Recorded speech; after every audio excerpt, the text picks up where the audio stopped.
श्री राधे राधे। भक्तों, भक्ति का प्रभाव कितना होता है उसको कोई बता नहीं सकता है। जितना ही अधिक प्रभु से प्रेम होगा उतना ही भक्ति महारानी का प्रताप दिखलाई पड़ेगा। मीरा जी के चरित्र में आपने सुना था कि भयंकर विष जिसकी 2 बूंद से ही वो वैद्य मर गया था जिसने बनाया था, वही भयंकर विष एक कटोरा भर के मीरा जी पी गई थी और उनके शरीर पर कुछ भी असर नहीं हुआ था। बाद में जब विक्रम राणा ने वैद्य को परीक्षा के लिए, विष की परीक्षा के लिए वैद्य को 2 बूंद पिलाया, मर गया, उसको उठा करके जब ले गई सेविकाएं मीरा जी के पास, तो मीरा जी के स्पर्श से भगवान का ध्यान किया और मीरा जी ने स्पर्श किया वैद्य को, वो जीवित हो गया। अब आप कहेंगे कि मनुष्य के अंदर ये सामर्थ्य कैसे होगी? तो परमात्मा का कार्य है। किसी को प्रभु सक त्रिभुवन मार जियाई, भगवान ही मारने के बाद जिला सकते हैं और कोई जिला नहीं सकता। मार भरे सके जिला नहीं सकता कोई। किंतु ठाकुर जी के भक्तों में ठाकुर जी अपनी शक्ति डाल देते हैं, जिनकी दृष्टि से, स्पर्श से भगवदी शक्ति प्राप्त होती है। और ऐसे अनंत भक्त हुए हैं, आज भी हैं, आगे भी होंगे। सभी के अंदर संपूर्ण शक्ति नहीं होती है, लेकिन भगवान की भक्ति है तो कुछ न कुछ शक्ति जरूर होती है। स्पर्श करने से, कृपा दृष्टि डालने से, निकट में आने से प्रभाव पड़ जाता है भक्ति का और जीवन में परिवर्तन हो जाता है। निराश मनुष्य को धैर्य मिल जाता है और फिर से आगे अपने मार्ग में चल पड़ता है।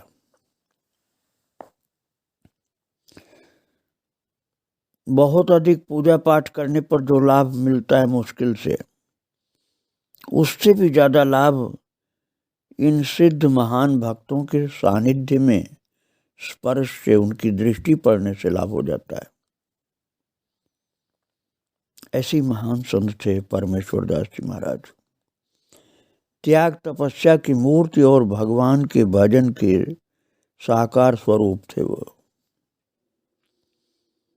कल मैं आपको बतला रहा था कि महाराज जी के अंदर से ऐसी आध्यात्मिक किरणें निकलती थीं जिससे सामने वाले व्यक्ति की मनोदशा ही बदल जाती थी और वो शुद्ध सन्मार्ग अपने आप पकड़ लेता था। जीवन के सारे दुख मिट जाते थे और अंदर से खुशियां प्रकट हो जाती थी। और एक नहीं, अनेक अनेक भक्तों ने ये अपने जीवन में अनुभव प्राप्त किया था। एकांत जंगल में रहने वाले महाराज जी परमेश्वर दास जी ऐसे अद्भुत आध्यात्मिक शक्ति संपन्न थे। एक भक्त बताते हैं कि गुरु पूर्णिमा आ रही थी, मैं पत्नी के साथ हुरे जाने की तैयारी कर रहा था, पर एक समस्या थी कि एक पुत्री ने जन्म लिया था, वो लगभग 1 महीने की थी।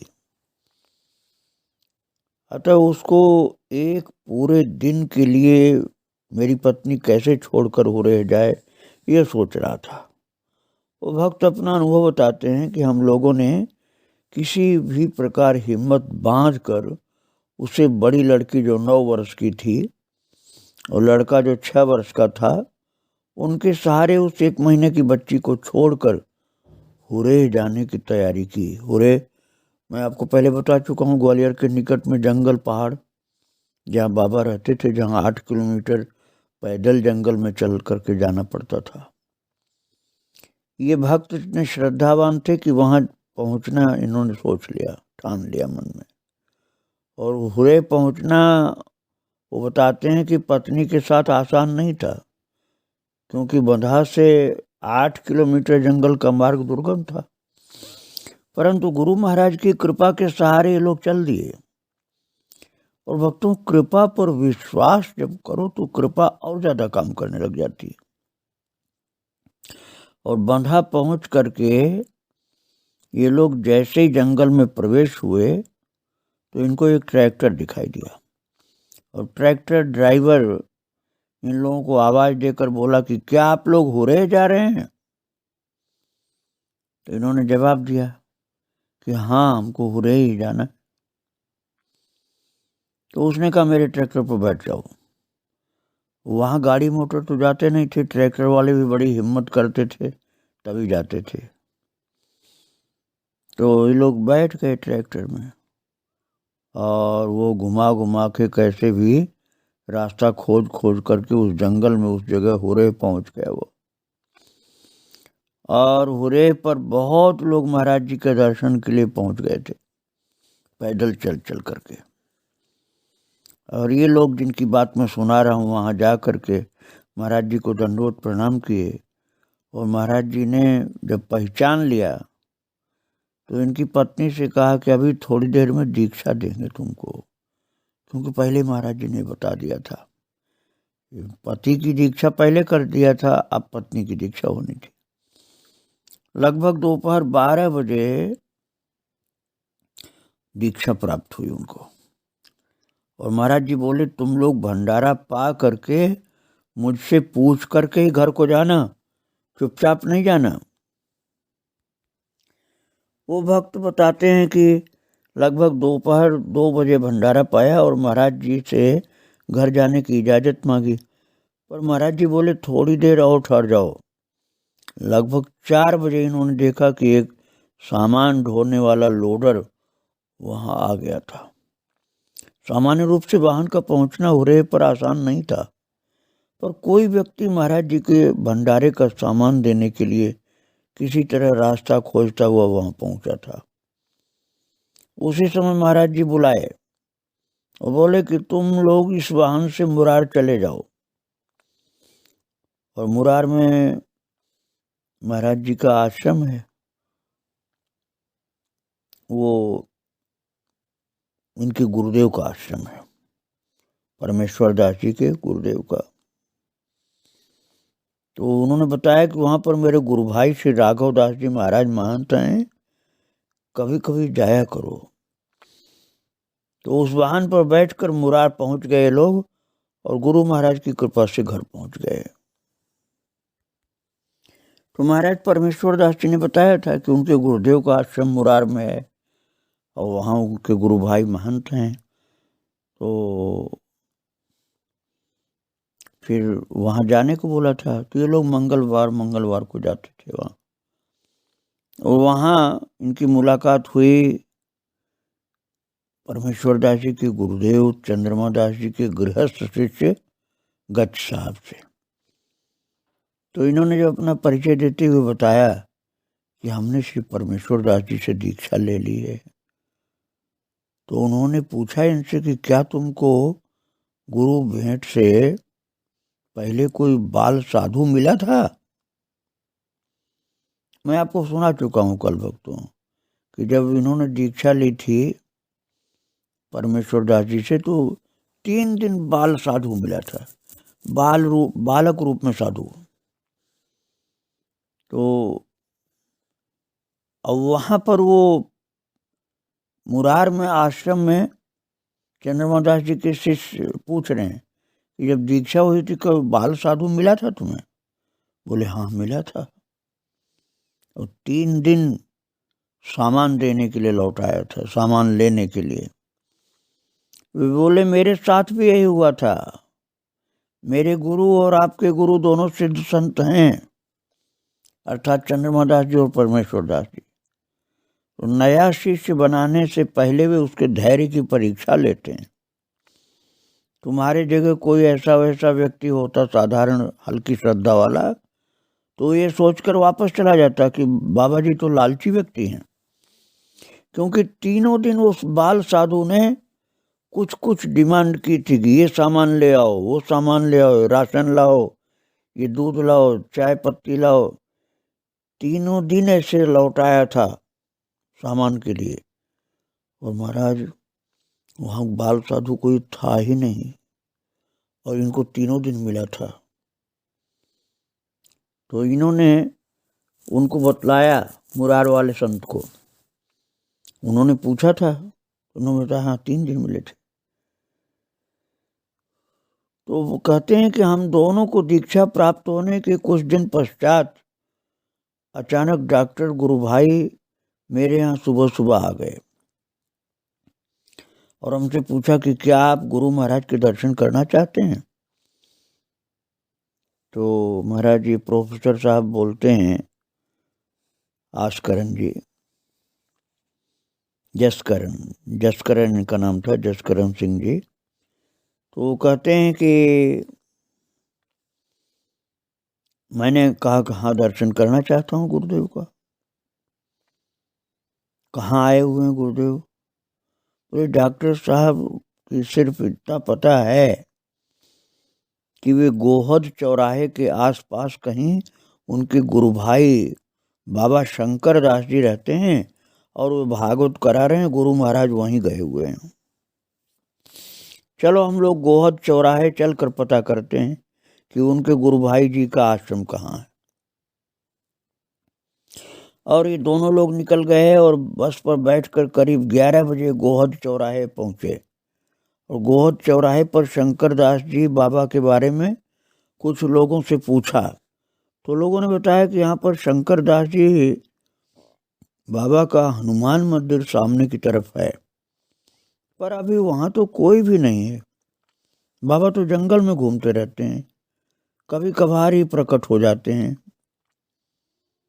अब ये दोनों लोग गुरु महाराज के बारे में इधर उधर पूछने लगे कि अचानक चौराहे पर वही बाल योगी खड़ा हुआ दिखलाई पड़ा।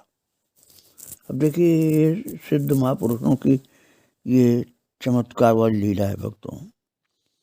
जो जंगल में उनको दीक्षा के पहले 3 दिन बाल योगी मिले थे, जबकि वहां कोई संत रहते नहीं थे, बाल योगी वो मिले थे 3 दिन और उनके धैर्य की परीक्षा लिए थे। जब कहते थे आज ये सामान ले आओ, आज ये सामान ले आओ, तो हल्की श्रद्धा वाला तो कहता अरे तो बड़े मंगता लोग हैं, लालची लोग हैं, चला जाता। लेकिन सच्चाई की जांच की कि धैर्य कितना है। वही बाल योगी मिल गया अचानक चौराहे पर और उनके हाथ में कमंडल और डंडा था। तो ये जसकरण जी कहते हैं कि मैं उनके पास गया और उनको प्रणाम करके पूछा कि क्या आप हुरे वाले बाबा श्री परमेश्वर दास जी को जानते हैं? इस पर उन्होंने उत्तर दिया कि हाँ हम जानते हैं, मैं उन्हीं के दर्शनों के लिए जा रहा हूँ। वे अपने गुरु भाई शंकर दास जी के आश्रम जो खनेटा गांव के पास जंगल में है, उन्हीं के पास मैं भी जा रहा हूँ। तभी बोले कि अच्छा, तो हम भी उन्हीं के सेवक हैं, उन्हीं के दर्शनों के लिए हमको भी जाना है।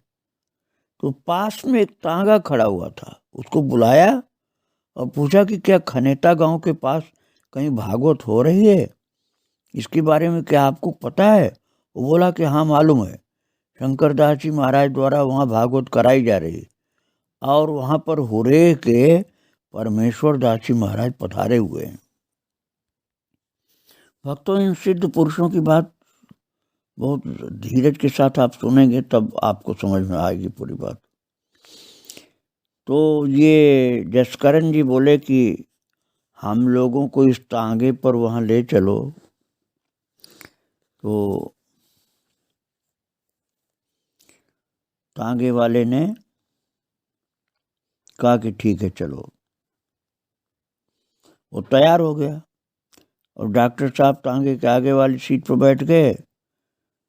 अब आप सावधानी सुनना, कितनी आश्चर्य की बात है।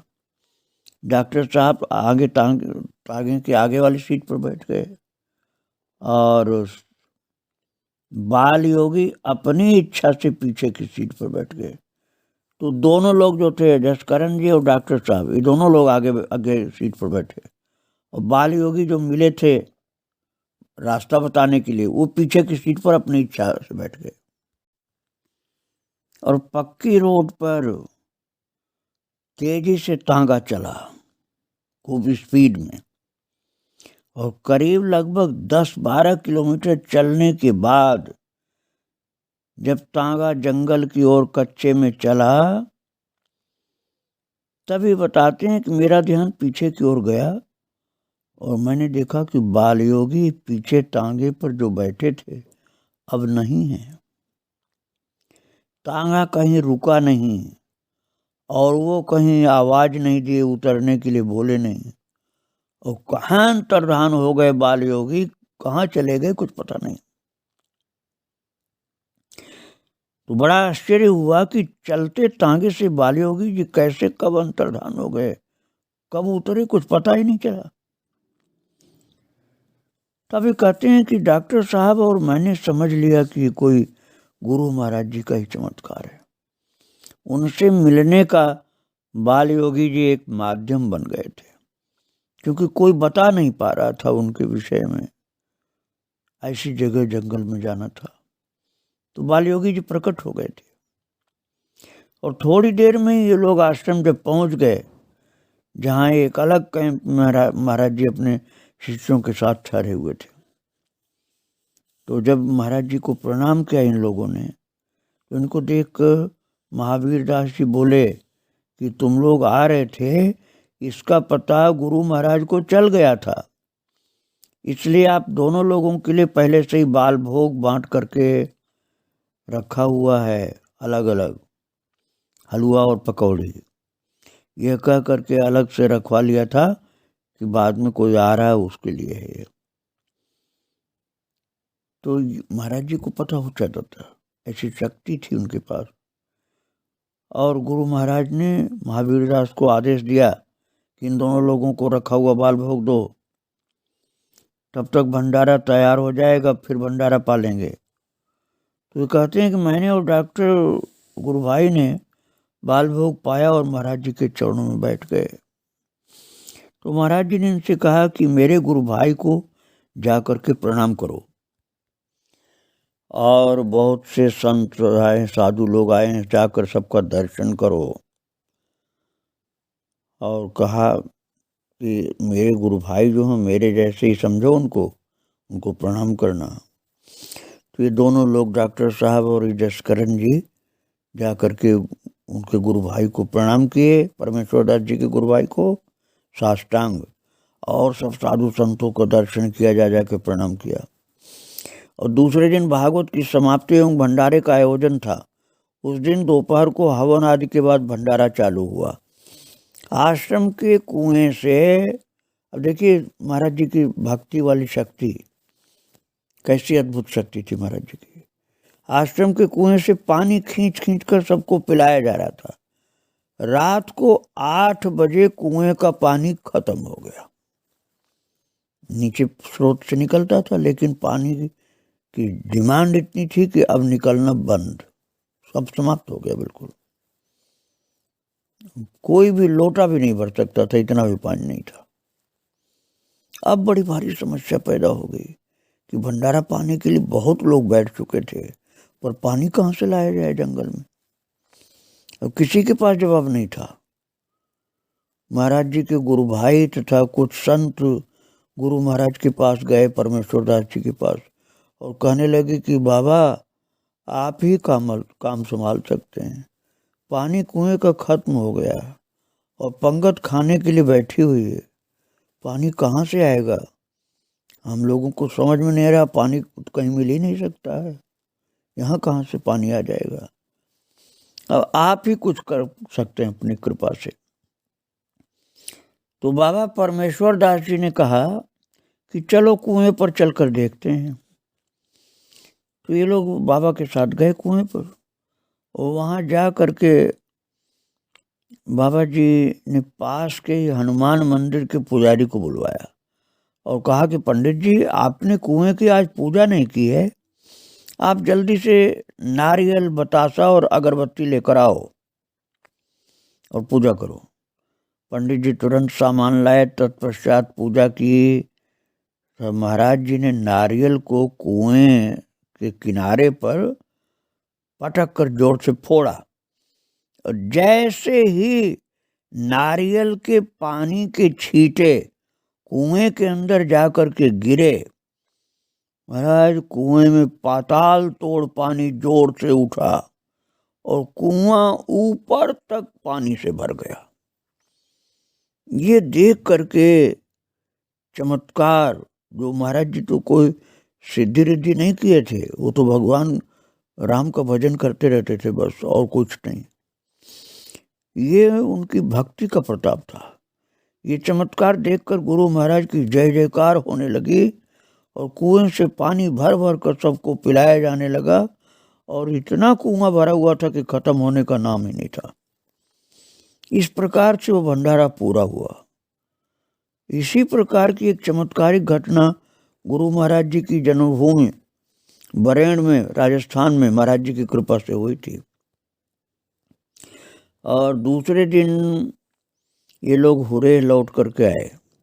इस घटना के कुछ दिन बाद ये बताते हैं कि मुझे किसी ने आकर बताया कि गुरु महाराज जी आर्या नगर मुरार में अशोक पाठक यानी उनके द्वारा पाली गई लड़की जो कमला थी, जो 2 वर्ष की कन्या को महाराज जी ने पाला था और उसकी शादी करवा करके फिर विरक्त संत हो गए थे, उसी कमला का बेटा जो था उसके घर आए हुए थे महाराज जी। तो उस दिन 17 मई थी, यानी 16 मई को इनके कॉलेज में 2 महीने की गर्मियों की छुट्टी हो जाया करती थी। तो महाराज जी के पास पहुंचे प्रोफेसर साहब और प्रणाम किया। महाराज जी ने पूछा कि क्या तुम मेरे साथ हो रहे चलोगे? उन्होंने जवाब दिया मेरी 2 महीने की छुट्टी हो गई है। तो बोले घर जाओ और पत्नी से पूछ कर आओ कि मैं 1 महीने के लिए हुरे जा रहा हूं, शायद कोई गृहस्थी का काम पड़ा हो। महाराज जी गए घर और उनसे पूछकर स्कूटर से वापस आए। महाराज जी बोले कि तुम मेरे साथ हो रहे 1 महीना रहना। बहुत जल्दी उठ गए और शौचादि क्रिया के लिए गए सुबह। तो सोच रहे थे कि गुरु महाराज के उठने से पहले मैं नहा धो करके तैयार हो जाऊं, जिससे गुरु जी के उठते ही उनको स्नान आदि में सेवा कर सकूं। तो उनके मन में आ रहा था, अब आप समझ जाएंगे किस समय की बात मैं बता रहा हूं आपको। उनके मन में आ रहा था कि रविवार है, 9 बजे टीवी पर रामायण सीरियल आएगा। अब जिन लोगों ने देखा उस समय रामायण सीरियल, उनको याद आ गया होगा। तो ये बात लगभग 30 साल पुरानी है भक्तों। तो महाराज जी से उनके कार्य से निपटने के बाद किसी काम के लिए मुरार भेज दें तो मैं घर जाकर के रामायण सीरियल भी देख लूं और महाराज जी का सेवा कार्य भी कर दूं, ऐसा उनके मन में आ रहा था। ये सोच ही रहे थे कि अंतर्यामी गुरु महाराज ने मन की बात जान लिया और पास पहुंचते बोले, राम जी बाबा ने मुझे बताया कि आपको गुरु महाराज बुला रहे हैं। तो महाराज जी के पास पहुंचे, प्रणाम करके पूछे कि क्या आपने याद किया गुरुदेव? बोले हाँ, कुछ जरूरी काम है, तुम राम जी बाबा के साथ मुरार चले जाओ। और ये मन में सोच ही रहे थे कि मुरार मुझे जाने की आज्ञा मिल जाती तो मैं रामायण सीरियल देख लेता। मैं इसलिए आपको बता रहा हूँ कि गुरुदेव मन की बात सबके जानते रहते थे, वो कृपा कैसे करते थे। तो उन्होंने बताया कि आपकी कृपा हो गई मेरे ऊपर। तो उन्होंने ये भी बता दिया कि मुझे रामायण देखने का मन था, तो आपने कृपा करके मुझे भेज दिया। कोई मुझसे गलती हो गई हो महाराज जी तो क्षमा करें। मैंने अपने मन में एक कामना कर ली, मुझे अपने लिए कोई कामना नहीं करनी चाहिए थी, आपकी सेवा करना चाहिए था। तो महाराज जी बोले नहीं, कोई गलती नहीं। अरे बोरिंग का एक पुर्जा खराब हो गया, उसके लिए तुमको वहाँ मैं मुरार भेज रहा हूँ। वो बताते हैं कि गुरुदेव कृपा भी करते थे और उसको छिपा भी लेते थे कि मैंने कृपा किया। वो जब पहुंच गए मुरार, तो राम जी बाबा से बोले कि तुम जा करके यहीं बाजार में छोड़कर अपने घर निकल जाओ और मैं यहीं बाबा का काम कराता हूँ, और काम होते ही तुम्हारे घर आ जाऊंगा। फिर दोनों लोग भोजन करके हुरे चल देंगे। और जब घर पहुंचे तब सुबह के ठीक 9 बजे थे। रामायण सीरियल, जो कि उनको बहुत प्रेम था रामायण से, रामायण देखे बिना रह नहीं पाते थे। आप लोगों को मालूम है कि उस समय कितना भाव से जनता देखती थी रामायण, कोई छोड़ना नहीं चाहता था। बिल्कुल शुरू हो रहा था तभी वो घर पहुंच गए। 9 बजे से 10 बजे तक देखा, उसके बाद राम जी बाबा का इंतजार किए और 12 बजे दोपहर तक वो नहीं आए। तब उनको बाजार में देखने के लिए गए तो एक सज्जन से पूछने पर उन्होंने बताया कि राम जी बाबा गुरु महाराज का काम करा के किसी व्यक्ति की मोटरसाइकिल पर बैठकर हुरे चले गए हैं। इस पर ये सोच रहे थे कि जरूर इसमें गुरु महाराज की कोई लीला है। इस प्रकार से महाराज भक्तों के भाव को देखकर महाराज जी कृपा करते रहते थे। कहीं बाल योगी के रूप में पहुंच जाते थे, कहीं कोई सेवक के रूप में पहुंच जाते थे, कहीं किसी का दुख दूर करने के लिए पहुंच जाते थे। और भक्ति का ऐसा वितरण करते थे कि नास्तिक व्यक्ति भी भक्त हो जाता था। महाराज जी के और चरित्र में आगे आपको फिर सुनाऊंगा। आज उनको प्रणाम करके यहीं विराम दे रहा हूँ। श्री राधे राधे, जय श्री राधे राधे।